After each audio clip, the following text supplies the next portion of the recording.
sensational. This has never happened before. The front has turned into a deadly trap for the Russians, a meat grinder for the occupiers. The enemy is in panic, a small drone, a huge catastrophe. The system is breaking down right now. Payback for every assault. The commander of the Russian armed forces, the rainbow of life. The oil and gas empire is on fire. Pali, Crimea, Novakor, Novayevka. Strikes on their strongholds, the enemy is destroyed. This is the beginning of their collapse. All the details right now. Welcome to Ukraine Today. I'm Solomia Dolik with you, and here are the latest events. A real meat grinder for the Russians. On the Donetsk front, the battlefield has turned into a deadly trap for the enemy. Their assaults end in massive losses. And even when the occupiers try to advance in other directions, the result is the same for them. No progress, only more and more losses. This was stated in a report by the Institute for the Study of War. The Russian army finds cannon fodder for its assaults anywhere it can. Now they're even sending disabled people to the front. People without arms, without legs, and with sick hearts. Where there should be medical care, there's only a conveyor belt of death. So much for the world's second army. This isn't medicine, it's just meat processing. A doctor, who is supposed to be a protector, turns into an executioner with a stamp. The task is not to treat, but to sign off. When disabled people are being sent to war, it means only one thing. The human resource is exhausted, and the system survives on forgery, pressure, and fear. And yes, after hearing all this, patriotism sounds like a cynical excuse for forced disposal. If you want to live another week, pay 10,000 rubles. That's how commanders rob their own men. The occupiers are forced to pay their own money just to survive on the Zaporizhia front. This is reported by the partisan movement as well. The money is handed over to a so-called fund and then disappears without any reports or explanations. Anyone who refuses to transfer the money is sent to storm fortified positions without support, or they are openly beaten or thrown into a pit for several days. If they want to survive, they are required to pay at least 50,000 rubles every month, with no guarantee that they won't be sent to the front line tomorrow. While Russian soldiers suffer and die at the hands of their own commanders, our drones are turning Daita into a gas empire in a chain of hellish explosions. Refineries, pumping stations, everything is under fire. Just in September, Ukrainian forces struck deep inside Russia 5 times, causing hundreds of millions of dollars in damage. Each strike is not just a number in an account, it's a real blow to their economy and a disruption to their military machine as a whole. And the panic in Russia isn't subsiding. On the front lines, our predators of the skies are proving themselves. There is no equipment that we cannot destroy. A small FPV drone costing only $500 destroyed a Russian attack helicopter worth over $10 million. This is what coordinated work between intelligence, headquarters, and pilots looks like. Let's take a look at how it happened.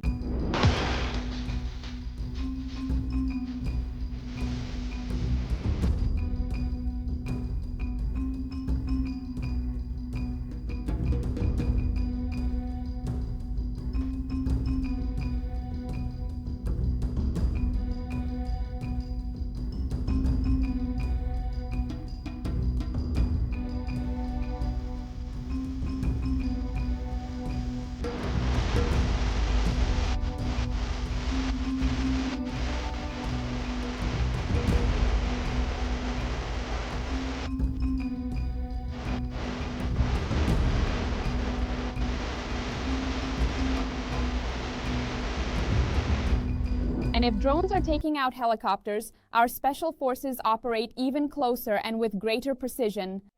A special operations forces group in the northern Slobozansky direction literally wiped out the positions of Russia's elite 810th Marine Brigade. 3 were eliminated and 1 was taken prisoner. This is the work of true professionals. Fast, precise, leaving the enemy no chance. Let's watch.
Meanwhile, special forces are eliminating the enemy not only on the ground, but now they are also depriving them of their eyes in the sky. The Special Operations Forces struck the radio location system of the S-300 air defense system in Crimea. This is an expensive system that was supposed to monitor our drones. Without these eyes, their air defense becomes practically useless, and the enemy loses the ability to fight effectively.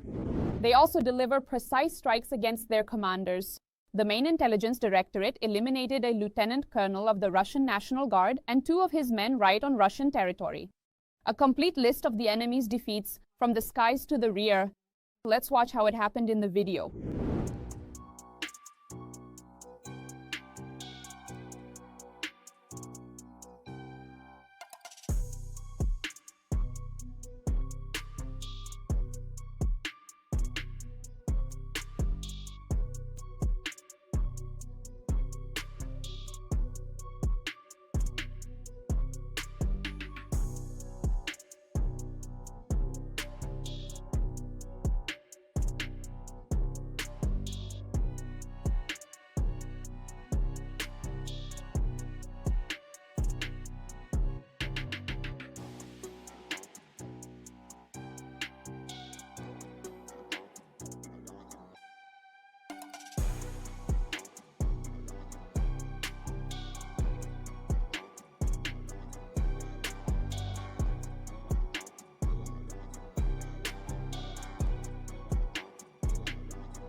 Every strike against the enemy's command is not only the work of intelligence and special forces, but also the merit of ordinary people in the rear.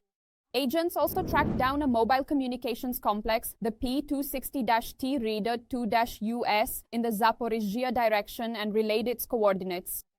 Our defense forces destroyed it. Without such communications, the occupier loses control, their commands fall apart, and their plans descend into chaos. This is yet another piece of evidence. Victory is achieved comprehensively from the agent in the shadows to the shot fired on the front line. Crimea, Novachornovaivka, Ukrainian armed forces are delivering precise and painful strikes against the occupiers. The temporarily occupied Crimea is turning into a hot spot of constant and successful attacks by the armed forces of Ukraine. Ukrainian soldiers are methodically destroying strategic targets, from extremely expensive missile systems to rare radar systems. Government dachas of the Russian elite are burning, headquarters and Russian military positions are exploding. Ukraine is confidently moving closer to the liberation of the peninsula. More details on how this is happening next. The Russians are having problems in Crimea, and the further it goes, the more surprises await the enemy. Crimea, if you draw an analogy, thanks to the entire defense of Ukraine, has turned into a kind of Crimea shooting gallery. It's a logical shooting gallery where the destruction of the Russian army, Russian occupiers, as well as their weapons and equipment is constantly taking place. Ukrainian defenders have a clear understanding of where the Russian occupiers are located in occupied Crimea and are doing everything possible to drive them out. The process of demilitarizing Crimea is ongoing. This is an integral part of the deoccupation process. In temporarily occupied Crimea, there are increasing problems with fuel, water, and military equipment. Ukrainian strikes are destroying enemy bases, while the Russians are trying to conceal the scale of their losses.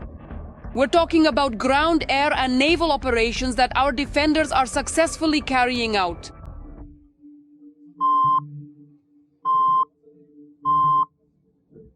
Today, the Russian military facilities in Crimea that came under attack are those that pose a threat not only to the peninsula itself, because they are located there, but in fact also threaten other territories of our country. This is equipment. Today, it is currently being extensively used to launch devastating strikes with powerful missile weapons against our sovereign territory. This significant capability is precisely what allows the Russians to conduct comprehensive and continuous surveillance of our entire airspace. The regular elimination of enemy air defense facilities is ongoing. The destruction of naval targets and the defeat of ground ones, including railways. The air defense system of Crimea, which is now being actively worked on and is trying to repel Ukrainian attacks, something they are doing very poorly at, also functions as an enemy killing tool. Problems with supplies are growing on the peninsula, and Russian defensive positions are being destroyed. They're also working on those key points that will open the door to Crimea, specifically the Kinburn Spit, the Tendrivska Spit, and in fact, the territory of Crimea itself. Almost every week, the destruction of Russian helicopters or air defense elements is recorded. This creates an atmosphere of fear among the occupiers and forces them to conserve resources. Ukrainian drones have even reached government dakas. On the night of September 22nd, explosions were heard in the Foros area. Russian collaborators reported that drones struck the territory of the Foros sanatorium. It was reported that 3 people were killed and 16 were injured. It is quite likely that this boarding house was actually a meeting place for high-ranking officials, most likely from the FSB or possibly from the armed forces of the Russian Federation. This is objective control, so to speak, from the Russian side, but we have not seen any civilians among the dead or wounded, and this would be the first thing the Russian Federation would do if that were really the case. The Russians kept silent about the fact that at the time of the attack, there were some very important guests at the sanatorium, though exactly who they were was not specified. On the sanatorium's public social media page, an announcement was posted stating that on September 21st, the Foros Hall restaurant would be closed for special service. But on all Russian news channels, they are showing the school next door instead. The assembly hall of the school suffered the most damage. Part of the ceiling has collapsed here. Just look at what's left of one of the walls. From the damage, it's clear that the drone flew into this window. Now there are fragments scattered everywhere here. Russian information outlets claimed that the school was closed, that there were no students, trying to cover up their next terrorist attacks in our country with their propaganda. This is what the Russians always do. But again, it's not about hitting the school building itself, but rather about the boarding house with the same name, Teletsky, which is located across from the school. Nearby is also government dacha number 11, the Zaporizhia facility. There is a helicopter pad here, so the FSO is always present and they can be brought in to provide security for meetings. And of course, there is air defense as well. We are demonstrating that today, the defense forces, using various means of firepower, can reach the occupiers at any point in our Crimea, anywhere, in the north, south, west, or east. And today, there is not a single facility that cannot be targeted by the defense forces on the territory of Crimea. Russian air defense has once again proven its incompetence. They are incapable of protecting either Russia or the temporarily occupied territories. The air defense system in Crimea is being destroyed, and this is the path to the demilitarization of Crimea, and most importantly, its deoccupation. This is the right path to take. The Russian aircraft fleet on the occupied peninsula has been reduced as a result of the successful combat operations of the Ukrainian Defense Intelligence Special Unit Prividi, Ghosts. 3 enemy multi-purpose Mi-8 helicopters were hit, as well as the Russian Nebo-U radar station. 4 helicopters have been destroyed, and in just a few days, 2 unique B-12 Chaika aircraft have also been destroyed. There are actually very, very few of them, indeed, in the entire Black Sea Fleet. If I'm not mistaken, out of 6, 2 have already been destroyed. The scouts showed footage of the operation and video of the wreckage of one of the destroyed Mi-8 helicopters.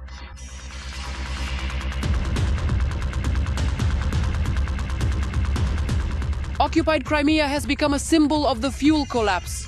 It was here that large amounts of fuel were brought in to refuel Russian military equipment. As a result, there is now a shortage and record high prices on the peninsula.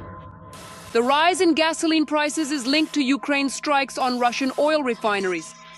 The video shows Sevastopol.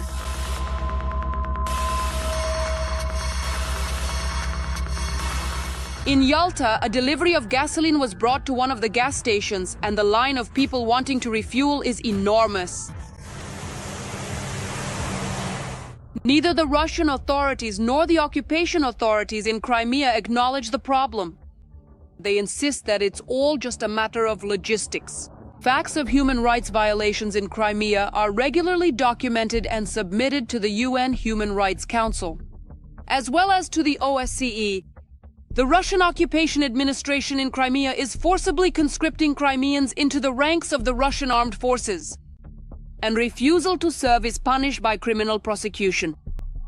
In Crimea, there is also ongoing militarization of children. Crimea is waiting to return.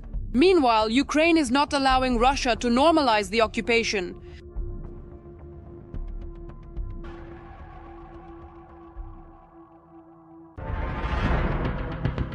A new strike against the occupiers and a new achievement. Ukrainian intelligence operatives have destroyed B-12 Chaika amphibious aircraft. No one has ever managed to do this before.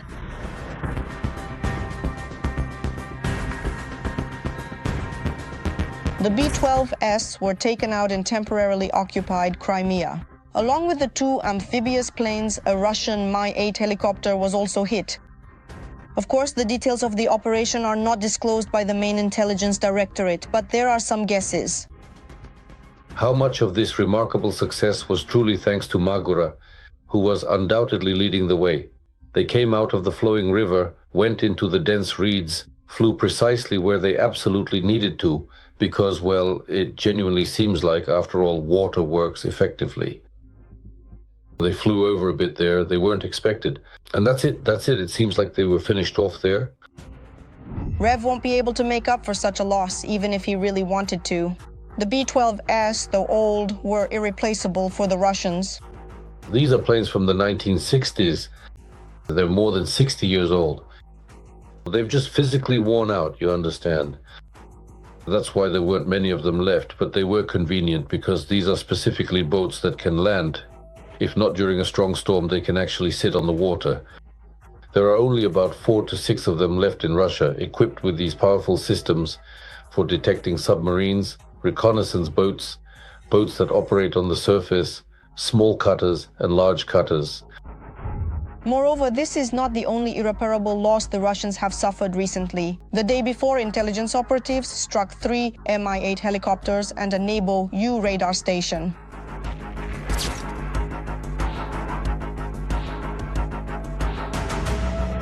The Nebo-U costs $100 million. The Russians claimed that its range is 700 kilometers. That's not entirely accurate.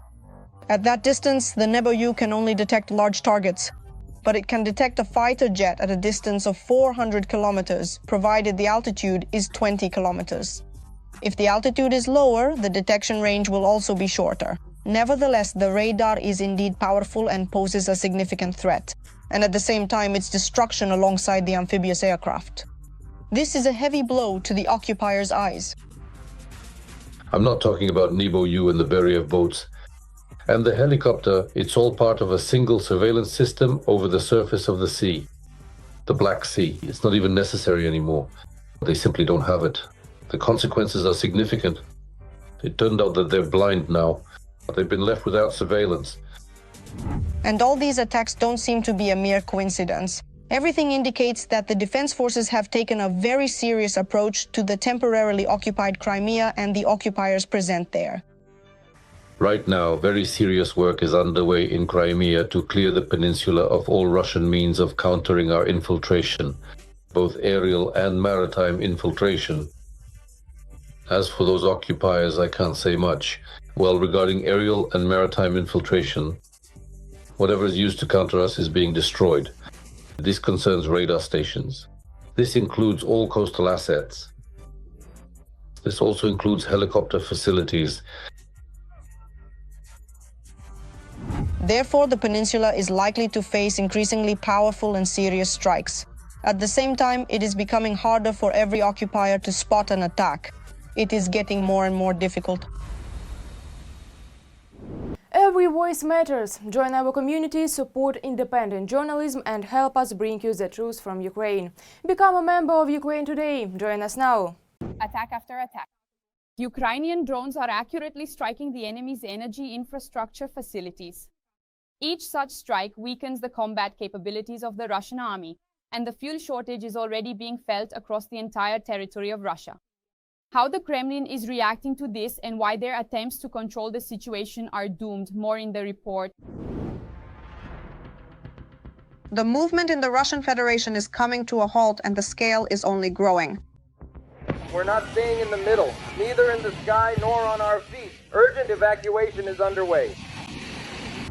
Just in the past few days, drones have attacked several Russian ports at once. In particular, they struck the Black Sea Fleet in Novorossiysk. According to Russian media, first surface drones hit the port, and a few hours later, the city center was attacked.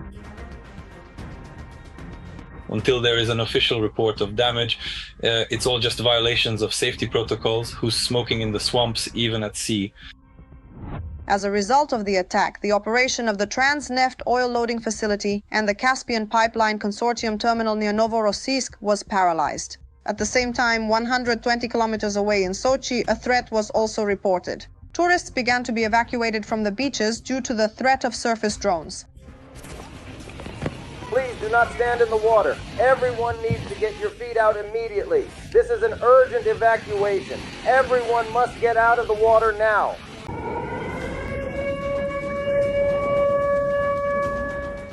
Two drones were also encountered at the port of Tuapse. There, the attack targeted the oil terminal. This was also the work of surface drones. A video appeared online where you can hear bursts of gunfire and explosions, as well as see attempts to hit maneuvering objects on the water.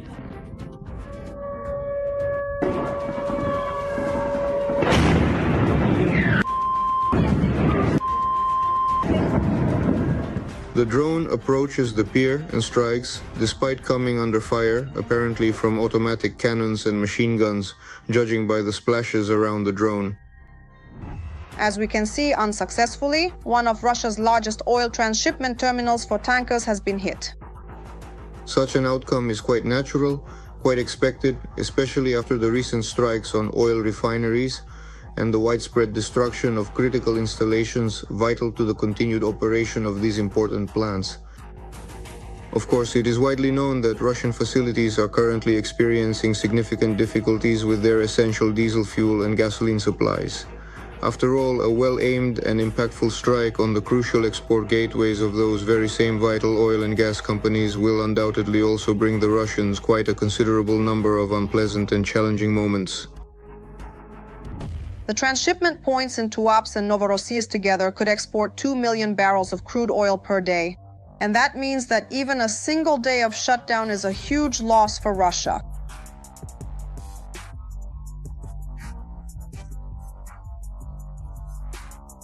It is highly dependent on these exports of fossil fuels, lubricants, and various oil products.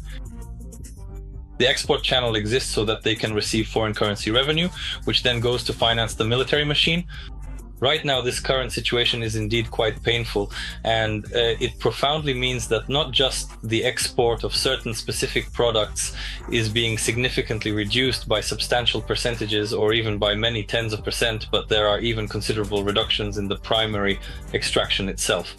This deeply concerning development could potentially trigger a cascading domino effect, where such initial blows, though they may seem relatively minor at first glance, could eventually lead, as Mr. Kramp so aptly put it, to the entire paper tiger simply and utterly collapsing.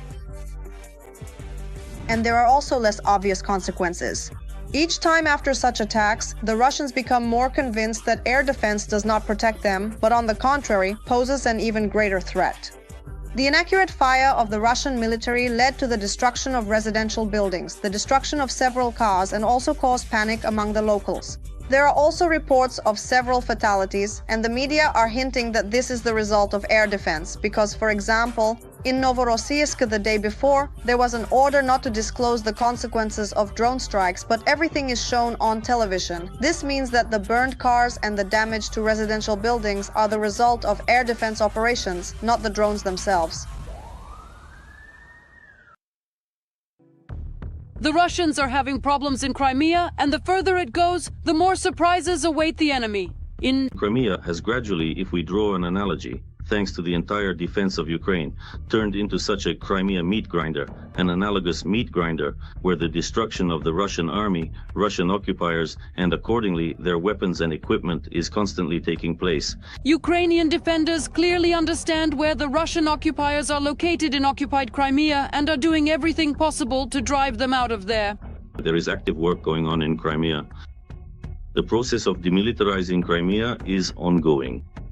This is an integral part of the deoccupation process. In temporarily occupied Crimea, there are increasing problems with fuel, water, and military equipment. Ukrainian strikes are destroying enemy bases. The Russians are trying to hide the scale of their losses. This concerns ground, air, and naval operations that our defenders are successfully carrying out.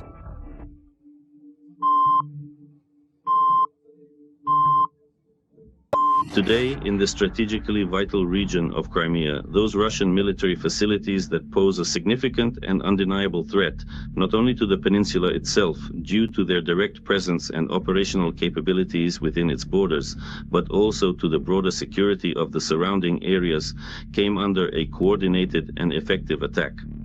Specifically, the advanced missile weaponry deployed on our territory is precisely what allows the Russians to conduct extensive, detailed, and continuous reconnaissance operations across our entire airspace, gathering critical intelligence and maintaining a constant surveillance posture.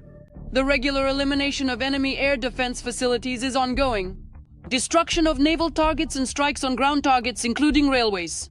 The air defense system in Crimea, which is currently actively operating and trying to repel strikes by Ukrainian defense forces, is doing so very poorly, including in terms of its effectiveness and as a means of defense.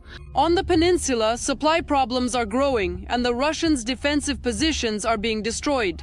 Work is also underway on the keys that will open the doors to Crimea, specifically the Kinburn Spit, the Tendrivska Spit, and in fact the territory of Crimea itself.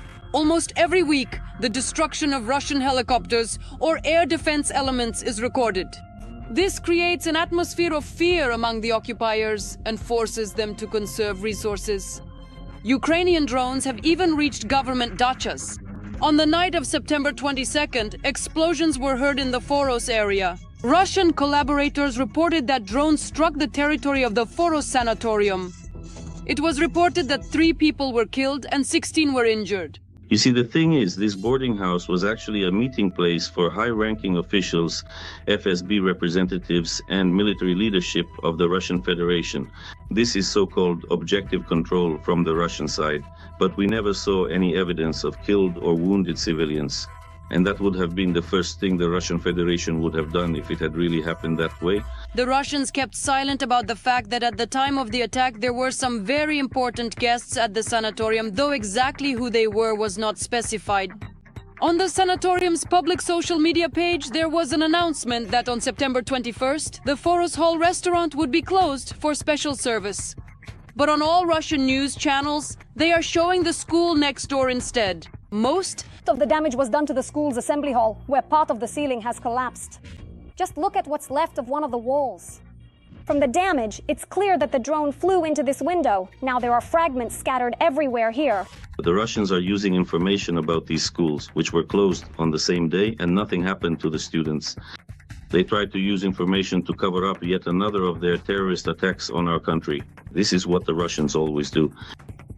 But again, it's not about the school building being damaged. The incident actually happened later at the Terletsky boarding house, which has the same name and is located across from the school. Nearby is also the government dacha number 11, Object Zarya. There's a helicopter pad here, so the FSO is always present and can be called in to provide security for meetings. And of course, there is air defense as well. We are demonstrating that today the defense forces, using various means of firepower, can reach the occupiers anywhere in our Crimea, anywhere at all. In the north, in the south, in the west, in the east. And today there is not a single facility in Crimea that cannot be targeted by the defense forces. Once again, Russian air defense has proven its ineffectiveness. They are incapable of protecting either Russia itself or the temporarily occupied territories. The air defense system in Crimea is being destroyed. And this is a step toward the demilitarization of Crimea, and most importantly, its deoccupation. You're on the right track. The Russian aircraft fleet on the occupied peninsula has been reduced as a result of the successful combat operations of the Ukrainian Defense Intelligence Special Unit, Privedi. 3 enemy multi-purpose Mi-8 helicopters were hit, as well as the Russian Nebo-U radar station. 4 helicopters were destroyed. In just a very few short days, 2 truly unique B-12 Chaika aircraft were tragically destroyed. There are actually very few of these specific aircraft remaining in the entire Black Sea Fleet. If I count 6, then 2 have already been destroyed. The scouts showed footage of the operation and video from the strikes. One of the destroyed helicopters was a Mi-8.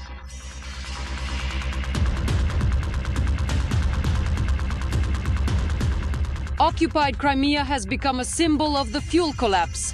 It was here that a large amount of fuel was brought in to refuel Russian military equipment. As a result, there is now a shortage and record high prices on the peninsula. The rise in gasoline prices is linked to Ukraine's strikes on Russian oil refineries. In the video from Sevastopol, gasoline was delivered to one of the gas stations in Yalta. The line of people wanting to refuel is enormous. Neither the Russian authorities nor the occupation authorities in Crimea acknowledge the problem. They insist that the issue is solely about logistics. Instances of human rights violations in Crimea are regularly documented and submitted to the UN Council on Human Rights and the OC. The Russian occupation administration is forcibly conscripting Crimeans into the ranks of the Russian armed forces, and refusal to serve is punished by criminal prosecution. At the same time, there is ongoing militarization of children in Crimea. Crimea is waiting to return, and Ukraine is not allowing Russia to normalize the occupation.